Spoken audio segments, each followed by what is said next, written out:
The stars looked different from the bridge of the alien research ship.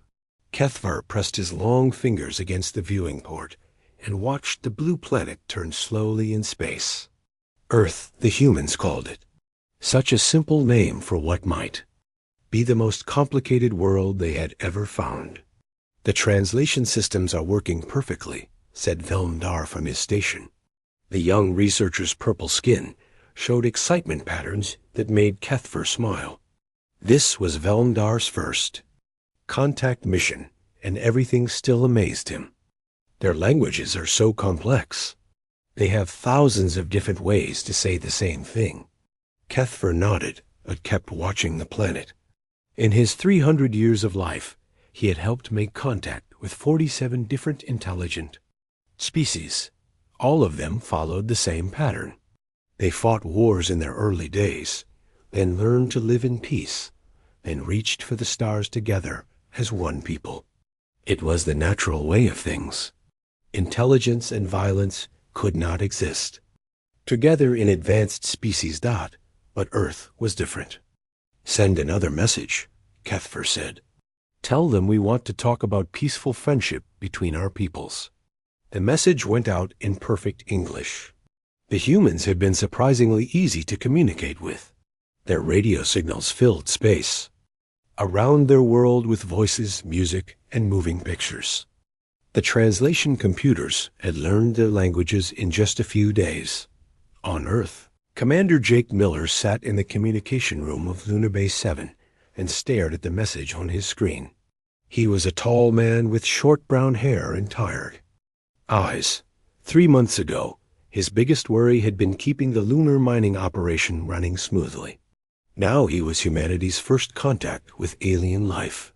They want to meet face to face, he told Lieutenant Amy Carter. She was young, maybe 25, with bright red hair and a quick mind. The military had sent her to Luna Base because she could speak 6 different languages. Nobody had expected her to need to speak with aliens. What do we tell them? Amy asked. Jake looked at the message again. The aliens seemed friendly. They talked about peace and understanding. They said they represented something called the Galactic Council, but Jake had been a soldier for 15 years. He knew that anyone who talked too much about being peaceful might not be as peaceful as they claimed. We tell them yes, Jake said, but we meet them in space, not on Earth. Amy nodded and started typing a response. She was excited and scared at the same time. This was the most important message in human history. Up on the alien ship. Kethvar read the human response and felt puzzled. The humans wanted to meet in the space between Earth and its moon. That was reasonable. What puzzled him was how quickly they had responded and how carefully they had written their message. Most species took days or weeks to decide about first contact. The humans had answered in 2 hours.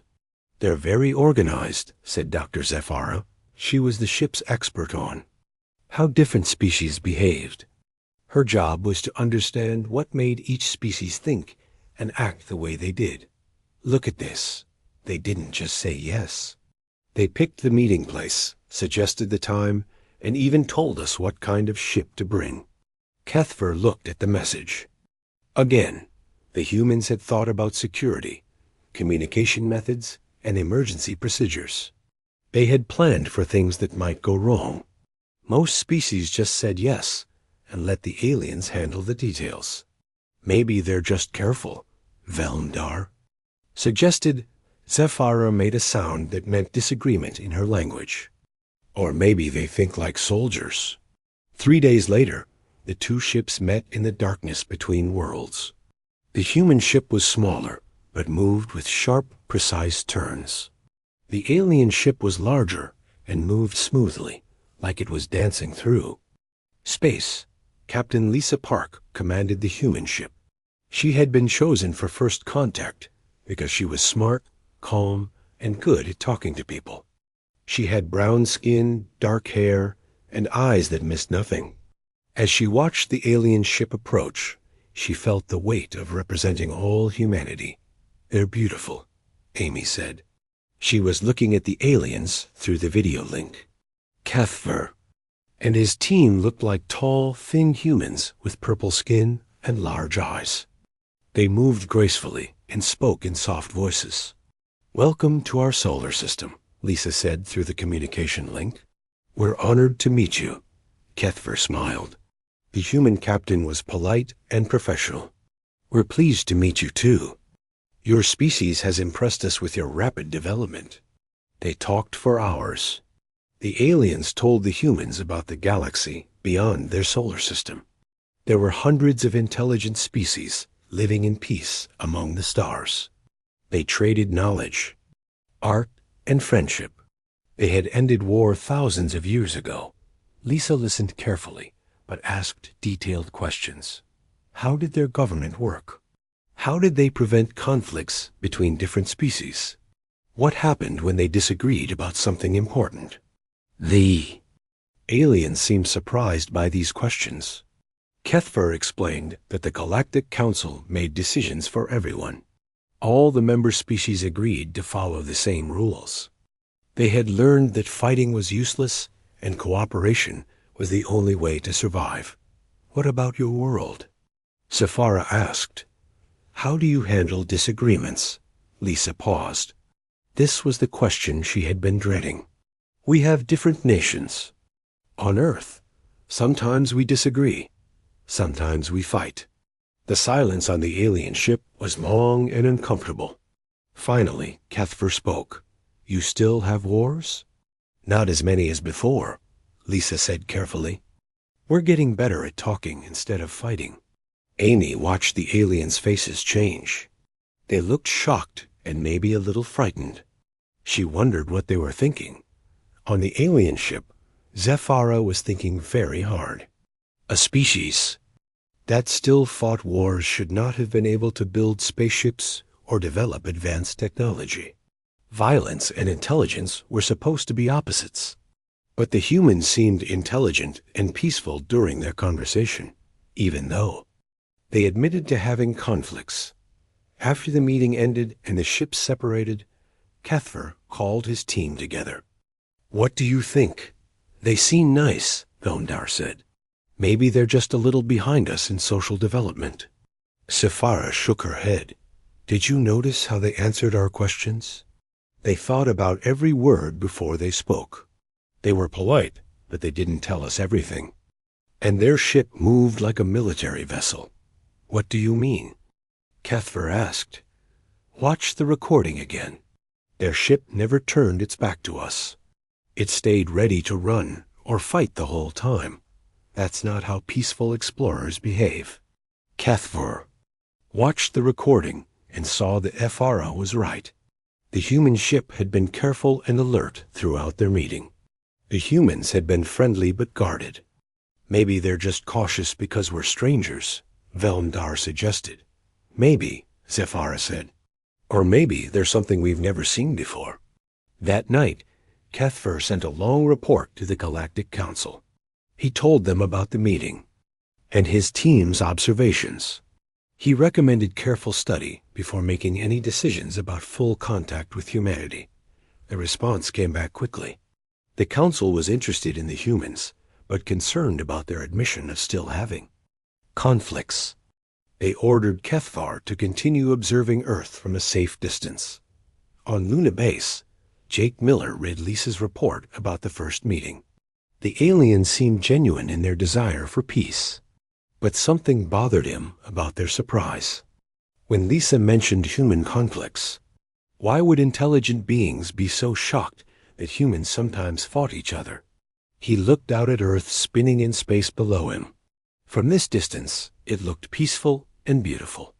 The aliens couldn't see the complexity hidden on its surface. They couldn't see the thousands of years of human struggle, survival, and adaptation that had made humanity what it was. Jake had a feeling that when the aliens looked closer, they were going to be very surprised by what they found. 3 months passed before the aliens decided to take a closer look at humanity.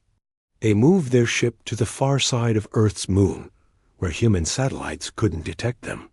From there, they could watch and listen to everything happening. On the planet below, Dr. Zephyra spent her days studying human behavior through their television broadcasts, internet communications, and radio signals. What she found confused her more each day. The humans seemed to be living normal, peaceful lives, but something felt wrong about it all. "Look at this," she told Kethver, showing him a recording from a human news program. "They're talking about something they call sports. But watch what they're actually doing." The recording showed humans running, jumping, and competing against each other. They were trying to win games by being faster, stronger, or smarter than their opponents. The crowds watching them were cheering and screaming with excitement. "They're simulating combat," Kethver said, understanding what Zephyra meant, "but they call it entertainment." "It gets worse," Zephyra said. She showed him more recordings. Humans boxing, wrestling, playing games where they tried to carry a ball past other humans who are trying to stop them. Every culture on their planet does this. They compete against each other for fun. On Earth, Major Chris Thompson was leading a training exercise in the mountains of Colorado. He didn't know that alien eyes were watching every move his soldiers made. Chris was a big man with short black hair and scars on his hands from years of military service. He had trained soldiers for 10 years, and he was good at his job. "Remember," he told his team, "the enemy could be anywhere. Stay alert, move fast, and watch each other's backs." Sergeant Kelly Davis nodded and checked her weapon. She was small but tough, with blonde hair and sharp blue eyes. She had been in the military for 5 years and had never lost a training exercise. She moved through the trees like a shadow, her team following her lead dot up on the alien ship. Zephyra watched the humans practice warfare and felt her skin turn pale with shock. The humans moved with coordination and speed that seemed impossible. They communicated without words, using hand signals and body language. They anticipated where their opponents would be before their opponents knew it themselves. "This is not normal," she told Kethver. "Look at their reaction times. Look at how they work together. No peaceful species should be able to do this." Kethver watched Kelly Davis lead her team through a complex tactical exercise. The humans were pretending to attack a defended position, but they moved with the skill of experienced warriors. They covered each other, advanced in perfect coordination, and adapted their plans instantly when things changed. "Maybe it's just training," Kethver suggested. "Maybe they're preparing to defend themselves." "From what?" Zephyra asked. "They told us they live in peace with other species. What are they defending against?" The answer came when they started monitoring human education systems. Velmdar had been studying human schools, expecting to find children learning about cooperation and harmony like in other civilized worlds. Instead, he found something that frightened him. "They teach competition from the beginning," he reported to the team. "Look at this recording from a human school." The recording showed children playing games during what humans called recess. But these were peaceful games. The children were competing in teams, trying to defeat each other in various contests. They were learning strategy, teamwork, and how to win against opponents. Teacher Matt Johnson was supervising a science fair at his school. He was a friendly man with brown hair and glasses who genuinely cared about his students. But as the aliens watched him organize the competition, they saw something that chilled them. Matt was teaching children how to compete, how to analyze their rivals' weaknesses, and how to improve their own chances of victory. "It's like they're training warriors," Velmdar said. "But they're just children playing games." "That's exactly what they're doing," Zephyra realized. "They're not teaching their children to be peaceful. They're teaching them to compete, to fight to win." The aliens found more evidence everywhere they looked. Human languages contained thousands of words for conflict, competition, and warfare. Other civilized species had forgotten most of these words thousands of years ago, keeping them only as historical curiosities. But humans use them every day in normal conversation. Linguist Vixara spent weeks analyzing human communication patterns. They talk about fighting problems, battling diseases, conquering challenges, and defeating obstacles, she reported. They use military language to describe peaceful activities. The breakthrough came when they intercepted research from Dr. Carl White, a human scientist studying athletics. Carl was a thin man with gray hair who worked at a university. His research was supposed to be about sports and exercise, but when the aliens read his findings, they discovered something terrifying. Carl's research showed that competitive sports activated the same brain patterns that other species used for combat. But in humans, these patterns were stronger, faster, and more complex than anything in the alien databases. Humans had not just kept their combat instincts, they had refined them. Look at these brain scans, Dr. Zafara showed the team. When humans compete, their nervous systems respond like they're fighting for their lives, but they're just playing games. Their stress response is incredible, Velmdar added. They can maintain peak performance under pressure that would disable our people completely. The aliens watched more human activities and found the same patterns everywhere. Nurse Rachel Brown, coordinating emergency medical response during a natural disaster, showed the same tactical thinking they had observed in military exercises. She organized her team, allocated resources, and made life or death decisions with the same strategic mindset that Kelly Davis used in combat training. They're all warriors, Zafara said. Every human we've observed shows combat optimization features. The soldiers, the teachers, the doctors, the children, they all think like fighters. Cathver felt a chill run through his body. In all his years of studying alien species, he had never encountered anything like this. Other species had evolved past their violent instincts before developing advanced intelligence. But humans seem to have developed advanced intelligence while keeping all of their violent instincts intact. Maybe they're just more primitive than other species, Velmdar suggested hopefully. Maybe they'll grow out of it. Zafara pulled up more data. Look at their timeline. They developed space travel, nuclear technology, global communication, and advanced computers while still maintaining active military forces. They reached for the stars while keeping one hand on their weapons. That should be impossible, Cathver said. But they did it, Zafara replied, which means we don't understand them at all. A team spent days reviewing their observations. Every piece of evidence pointed to the same conclusion. Humanity had not followed the normal pattern of intelligent species development. They had not evolved past violence. Instead, they had evolved with violence, learning to control it without losing it. We need to report this to the council, Cathvar decided. What do we tell them? Velmdar asked. Cathvar looked at the data again.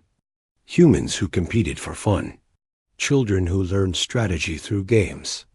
Adults who used military thinking to solve civilian problems.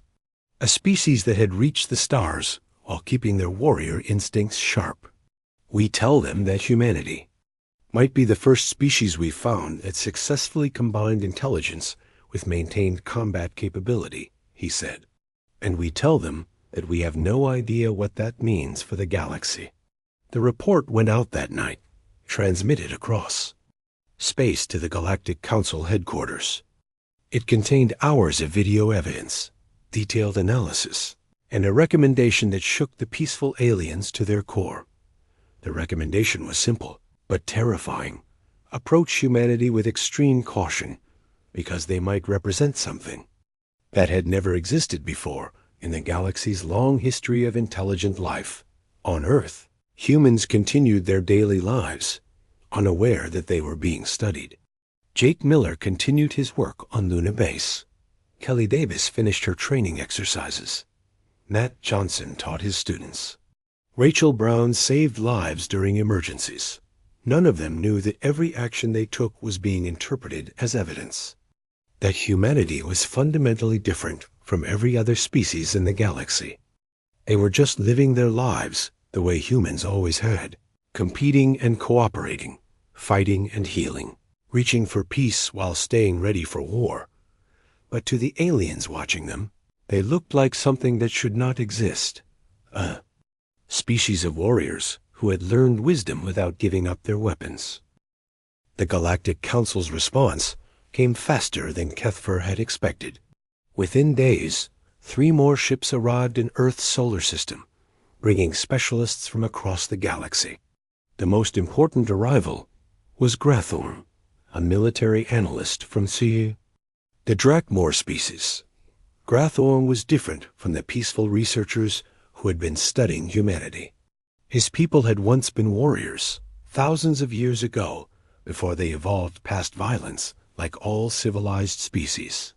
But they remembered what warfare looked like, and that memory made Grathorn the perfect person to understand what the humans were really capable of.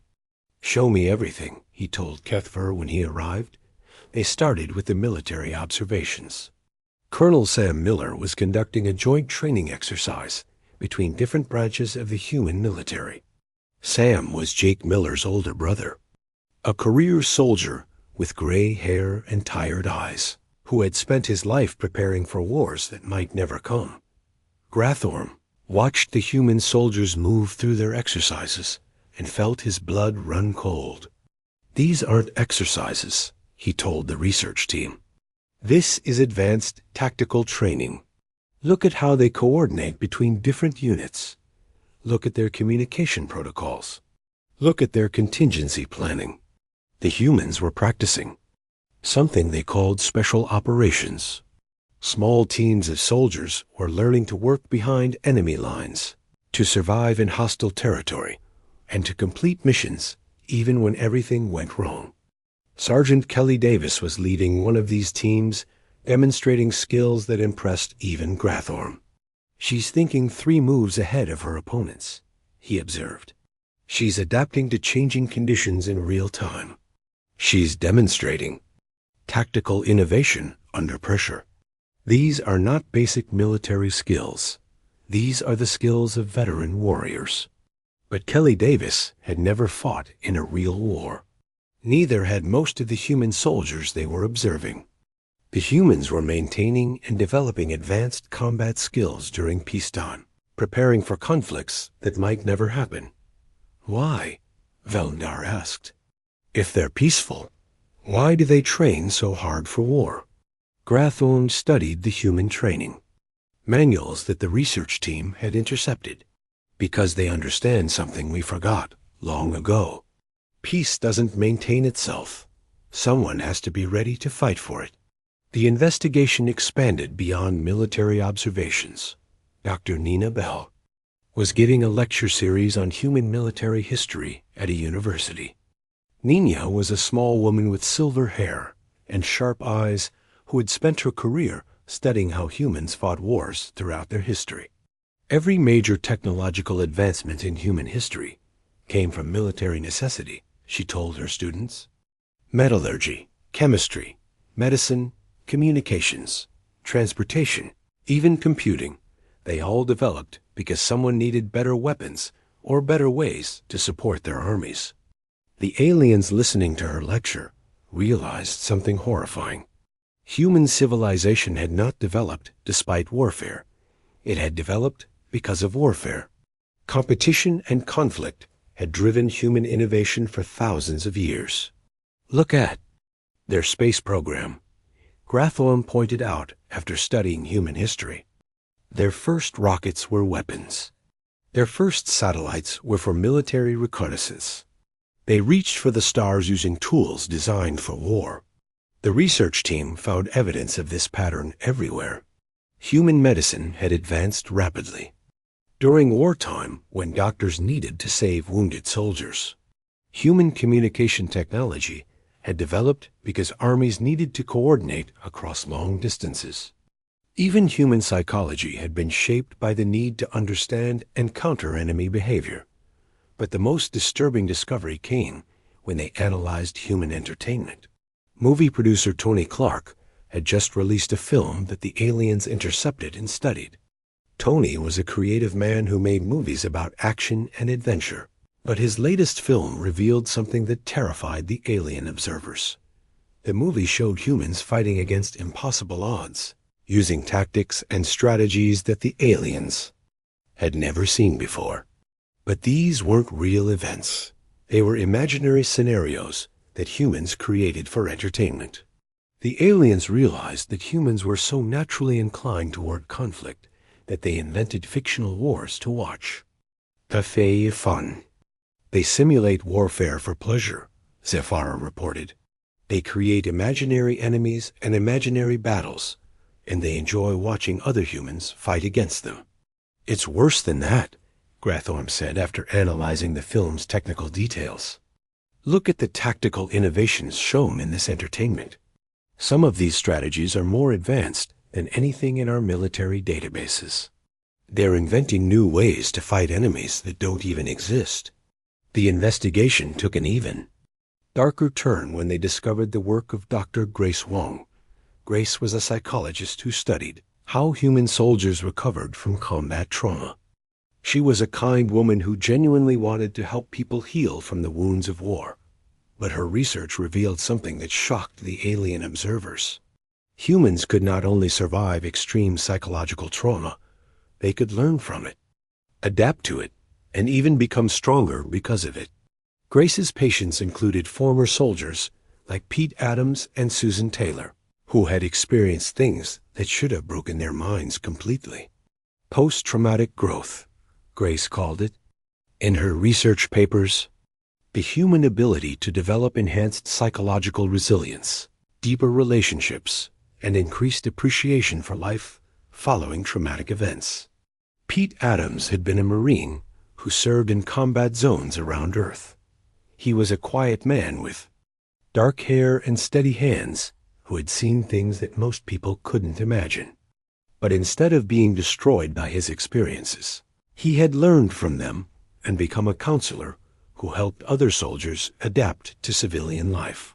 Susan Taylor had been an Army medic who had saved lives under fire in some of the most dangerous places on Earth. She was a strong woman with red hair and gentle eyes who had learned to stay calm while people were dying around her.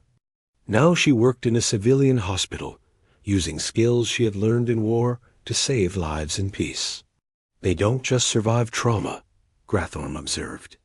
They process it, learn from it, and use it to become more effective. This is not normal psychological development. This is combat adaptation at the species level. The research team realized they were looking at something unprecedented in galactic history. Most species had evolved past their capacity for violence by developing psychological mechanisms that made them unable to cope with trauma and conflict. But humans had evolved psychological mechanisms that made them stronger when exposed to trauma and conflict. They're not just warriors, Kethver realized. They're warriors who get better at being warriors every time they fight. The final piece of evidence came from studying human technology development. Engineer Danny Cooper and physicist Dr. Lara Hayes were working on humanity's next generation of space exploration systems. Their designs showed the same pattern the aliens had seen everywhere else in human society. Danny and Lara were building spaceships that could serve as both exploration vessels and defensive platforms. They were developing life support systems that could function under battle conditions. They were creating communication networks that could survive enemy interference. They were designing human space exploration as if they expected to encounter hostile forces among the stars. They're preparing for interstellar warfare, Grathorm concluded. They've never met another species in combat, but they're already planning for the possibility that they might have to fight aliens someday. Dr. Alex Stone, Admiral Patricia Stone's nephew, was working on military technology that proved Grathorm's point. Alex was a brilliant young scientist who was developing artificial intelligence systems for defensive applications. His research showed that humans were not just preparing to fight unknown enemies. They were preparing to fight enemies with capabilities they couldn't predict. Adaptive countermeasure systems, Alex called them in his technical papers.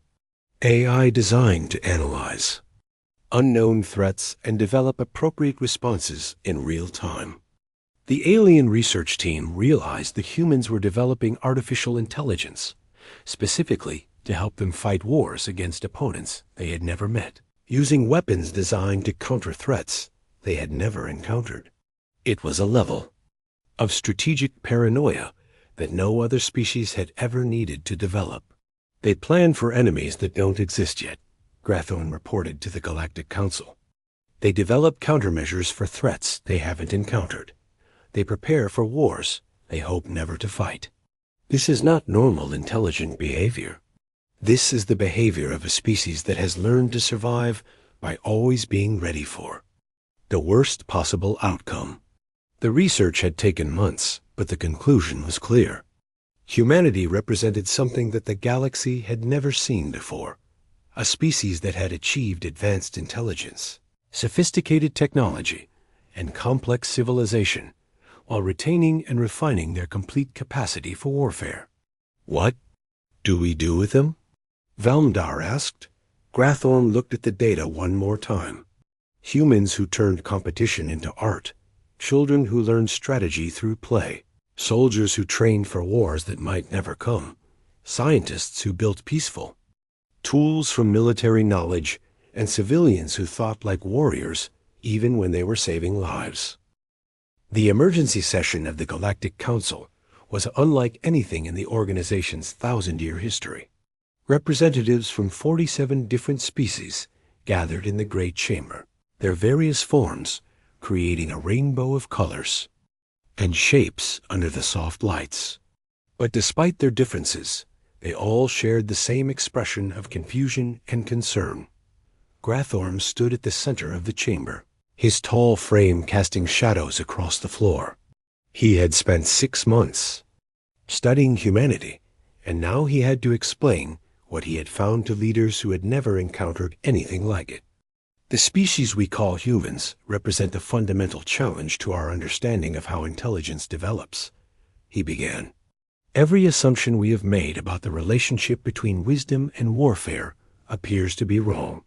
Council Elder Nethfer, an ancient being whose species had achieved peace 5,000 years ago, leaned forward in his chair. Explain what you mean by this. On Earth, Captain Jake Miller was preparing for humanity's most ambitious space mission yet. Admiral Patricia Stone had assigned him to oversee the final preparations for the Pioneer's Dream, a ship designed to carry humans to nearby star systems for the first time. Jake didn't know that alien eyes were watching his every move, analyzing every decision he made. The ship's ready for launch, reported Captain Rick Barnes, the mission commander. Rick was a steady man with brown hair and calm eyes who had spent his career preparing for this moment. All systems checked and operational. Navigator Jenny Fields was plotting courses to 3 different star systems, looking for signs of planets that might support human life. Jenny was young and brilliant, with short black hair and an excited smile. She loved the idea of exploring unknown space, but she was also careful to plan escape routes in case they encountered hostile forces. Standard exploration protocols? Rick asked. With defensive modifications, Jake replied. We're explorers, but we're not stupid. Up in the council chamber, Grathorn was explaining exactly what Jake meant by that statement. Humans do not separate exploration from military preparedness.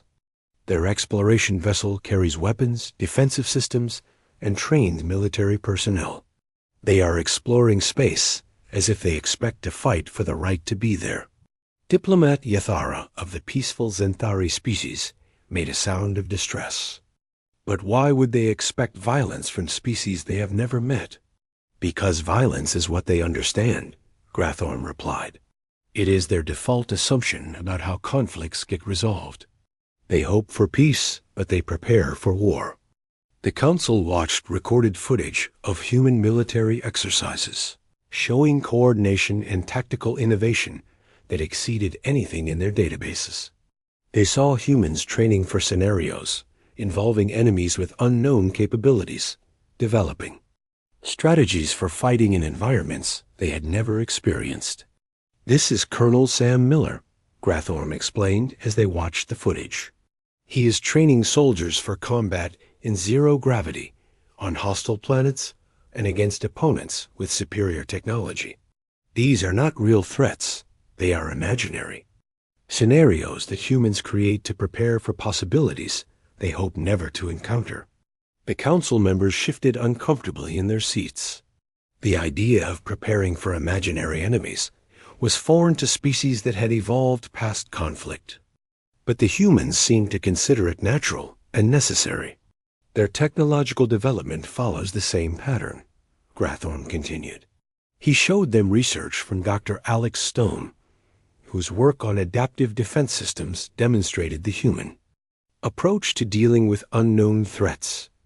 Alex had been working on artificial intelligence systems that could analyze enemy capabilities in real time and develop appropriate countermeasures. His research papers describe scenarios where humans might encounter alien species with advanced technology, superior numbers, or unknown abilities. Asymmetric warfare protocols, Alex called them in his technical documentation. Systems designed to help technologically inferior forces defeat superior opponents through tactical innovation and adaptive strategy. The Alien Council realized that humans were not just preparing to fight other species. They were preparing to win fights against species that were stronger than they were. It was a level of strategic thinking that peaceful civilizations had never needed to develop. "Show them the entertainment analysis," Kethver suggested. Grathorm displayed examples of human movies, books, and games that dealt with interstellar conflict.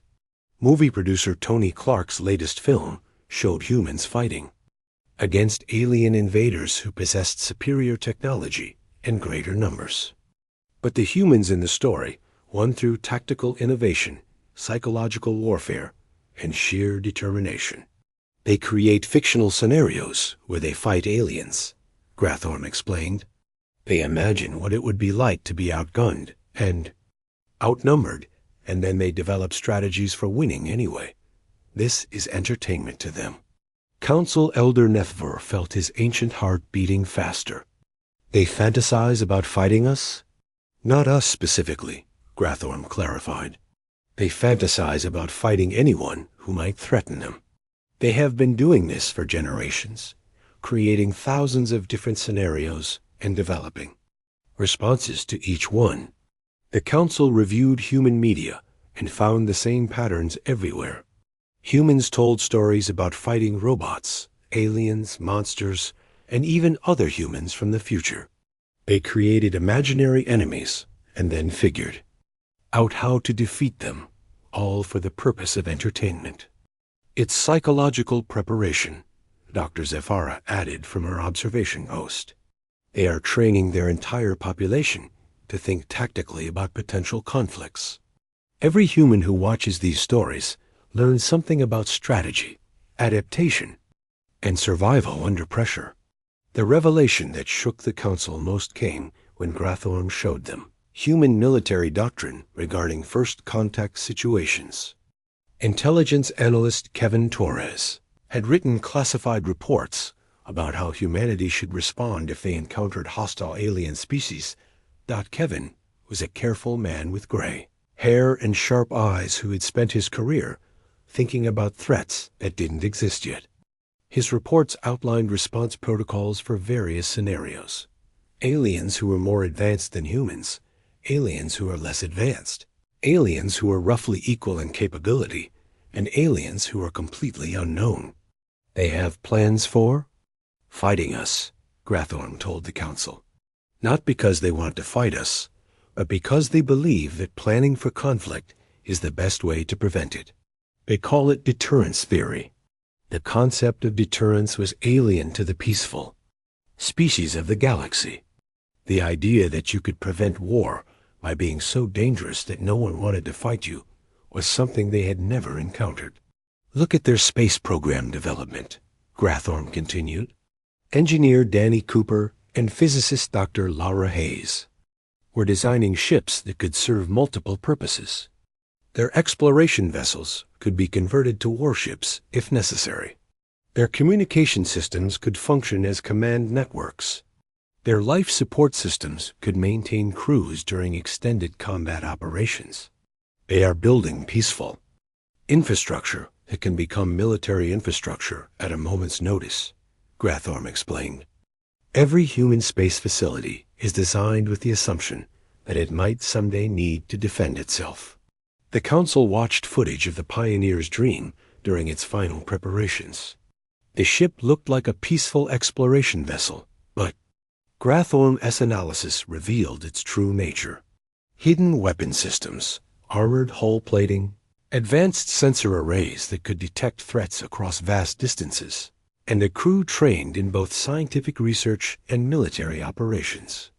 Captain Rick Barnes is a scientist and an explorer, Grathorn noted, but he is also a trained military officer who has studied tactics for fighting in space. Navigator Jenny Fields plots scientific exploration routes, but she also calculates tactical retreat options for every destination they visit. The most disturbing revelation came when they analyzed human decision-making patterns. Dr. Grace Wang's research on human psychology had revealed something that terrified the peaceful aliens. Humans actually performed better under pressure, made clearer decisions during crisis, and showed increased creativity when facing threats.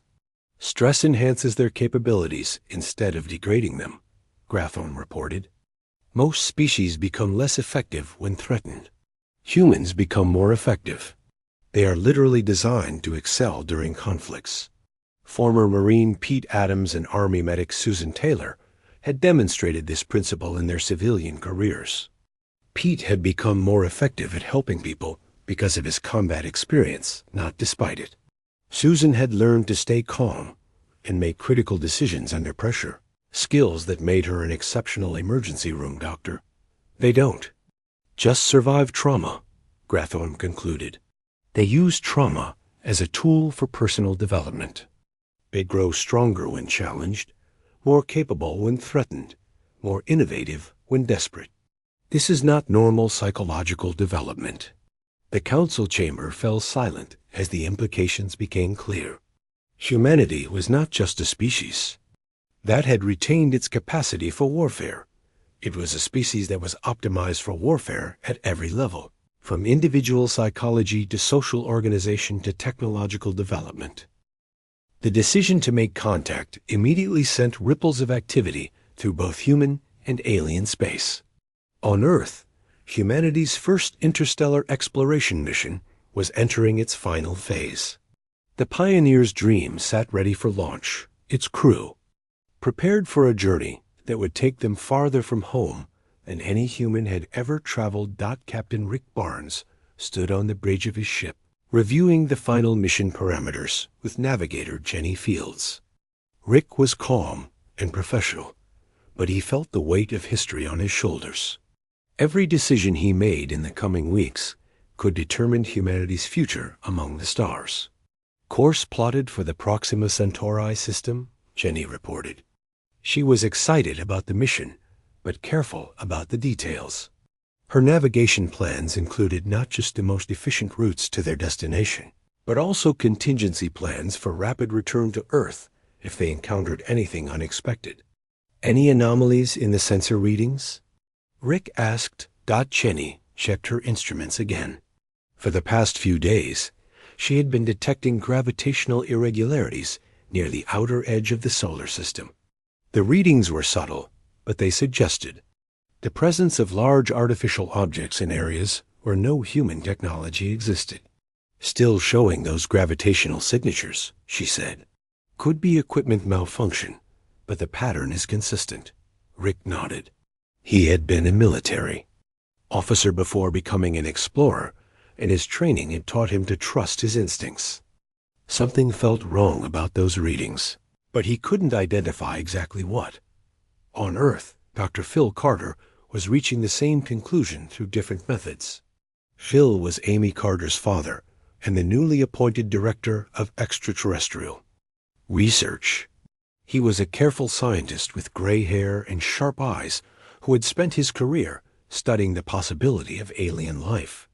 The radio telescope data shows artificial patterns, he told President Frank Adams during an emergency briefing. Structured signals that appeared to be communication transmissions coming from somewhere near Jupiter's orbit.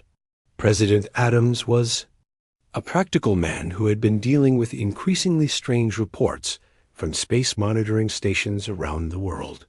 UN Secretary-General Maria Santos had been receiving similar reports from international observation posts. "Are you saying we're being watched?" Adams asked. "I'm saying someone with advanced technology is operating in our solar system," Phil replied. "And they've been there for months." Intelligence analyst Kevin Torres had been tracking the same anomalies through military satellites. Kevin was methodical and paranoid, qualities that made him excellent at his job.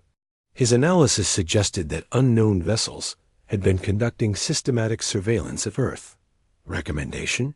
asked Adams. "We assume peaceful intent, but prepare for other possibilities." Kevin replied, "If they wanted to harm us, they could have done it already. But we should be ready for anything." Admiral Patricia Stone was already implementing defensive measures. Satellite specialist Amy Rodriguez was coordinating with international partners to establish early warning networks. Military bases around the world were quietly increasing their readiness levels, but the aliens were running out of time to control the situation. Aboard the Galactic Council flagship, Kethvar received the emergency orders from the Council. Contact was to be initiated immediately using protocols specifically designed for humanity's unique characteristics. The message would be direct, honest, and respectful, treating humans as equals rather than primitives. "Transmit on all human communication frequencies," Kethvar ordered. "Make sure they know we're trying to reach their leadership." The message went out simultaneously to every major communication center on Earth. It was brief, clear, and shocking in its implications. "People of Earth, this is Kethvar of the Galactic Council research vessel, Serenity's Edge. We have been observing your world and your people for several months. We apologize for the secrecy, but we needed to understand your civilization before making contact.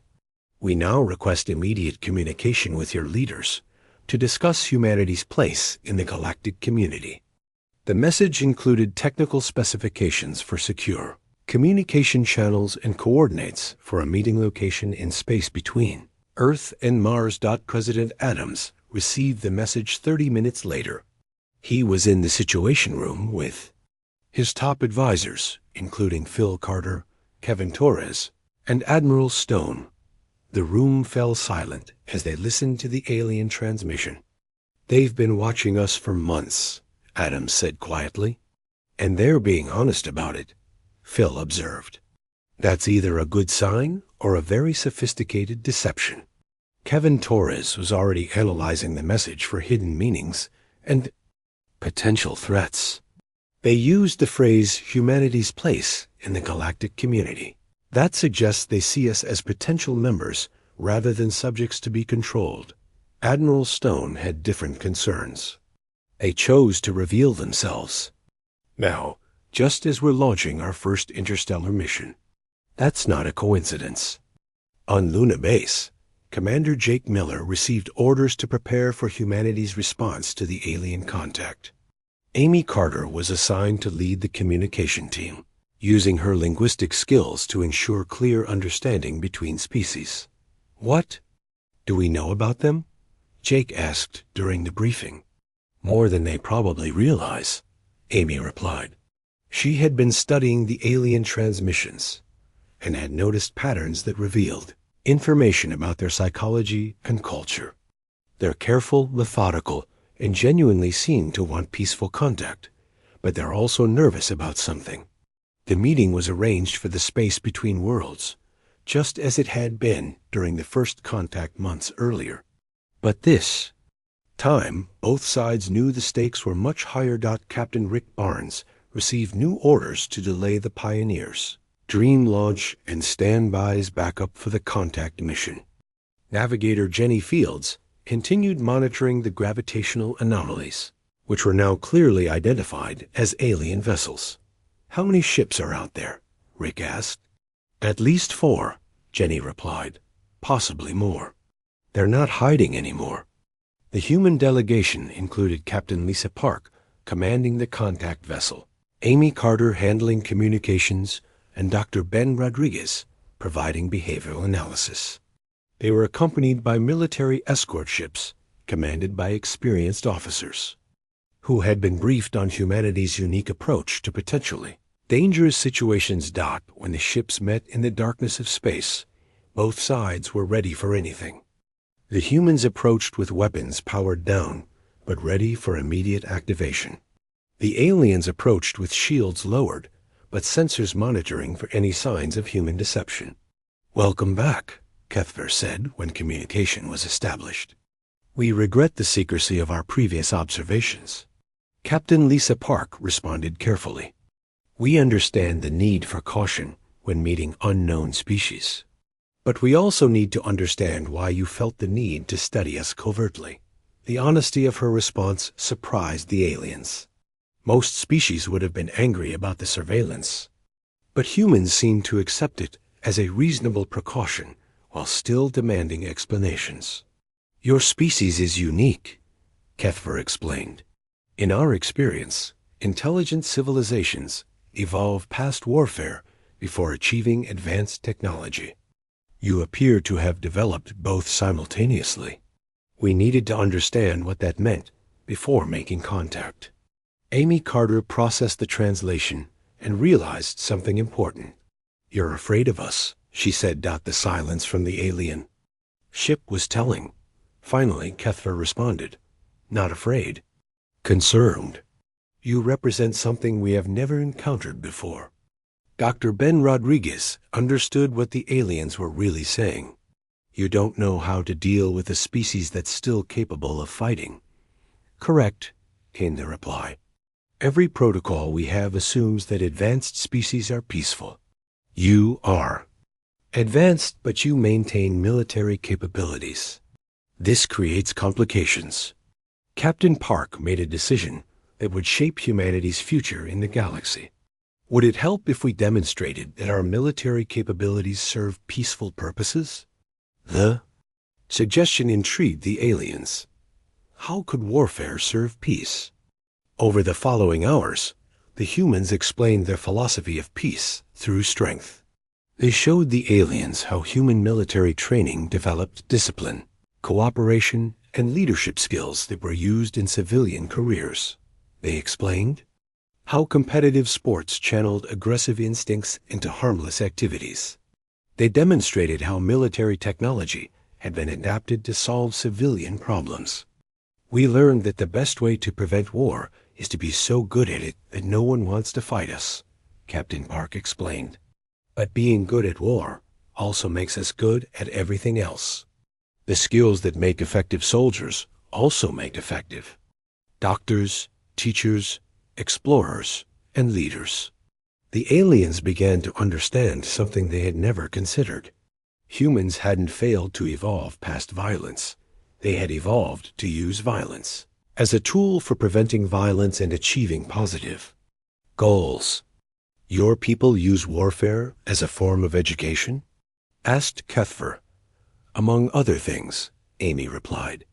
"We use competition to drive innovation, conflict simulation to develop problem-solving skills, and strategic thinking to address challenges that have nothing to do with fighting."